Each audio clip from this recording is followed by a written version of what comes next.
are your thoughts in terms of people who don't have the most fortunate upbringing? Can they draw an underline and start moving forward?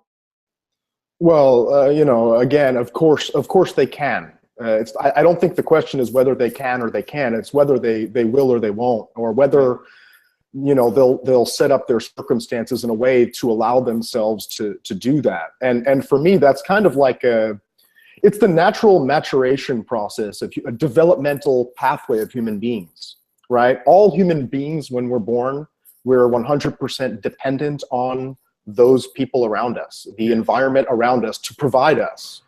Yeah. So in terms of like NLP meta programs, you know, thinking patterns, you know, in terms of being dependent, independent, and then interdependent on that pathway, we all start here.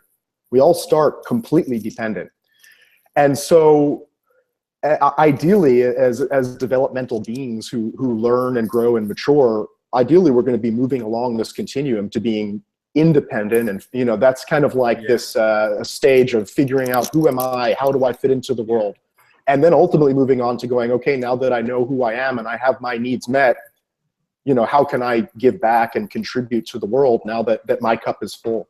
Mm-hmm. But bringing that back to your question, you know, I think that's a really good point, and I think that's a really important moment in the person's life, when they cross over that line from being that dependent, you know, everything blaming, you know, external locus of control, and crossing that line over to taking responsibility for their own thoughts, their own feelings, their own behaviors. Yes. And again, I'm not saying that's not necessarily you know, something for babies. People go through that in their 20s, 30s, 40s, 50s. Some people never cross that line.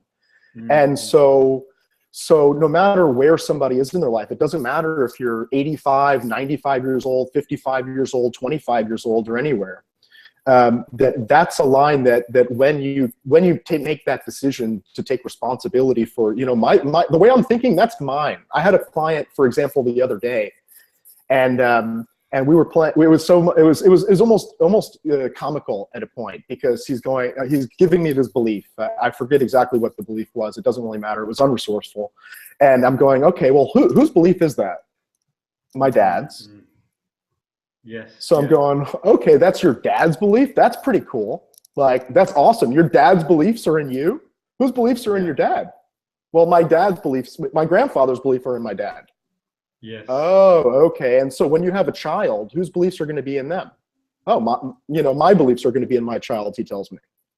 So I'm fascinated. I'm going, that's pretty cool, because in my model of the world, my dad has my dad's beliefs. I have my beliefs. My child will have my child's beliefs. So I'm like, that's, you know, that NLP mindset of like fascination. Like, that's so cool. How do you do that? How do you have your dad's? Your family must skip a generation, like mine. So, anyways, and I was kind of teasing and probing and prodding until it came to the point where he basically took ownership and said, you know, he had a realization. Okay, you know, I guess these are at some point I have to take responsibility for my beliefs or any of my stuff inside, and go, okay, that's mine. What am I going to do with that now? Mm-hmm. And I think that's a pivotal moment in human development, when we switch from this blaming external locus of control to this responsibility internal. Yeah, exactly. So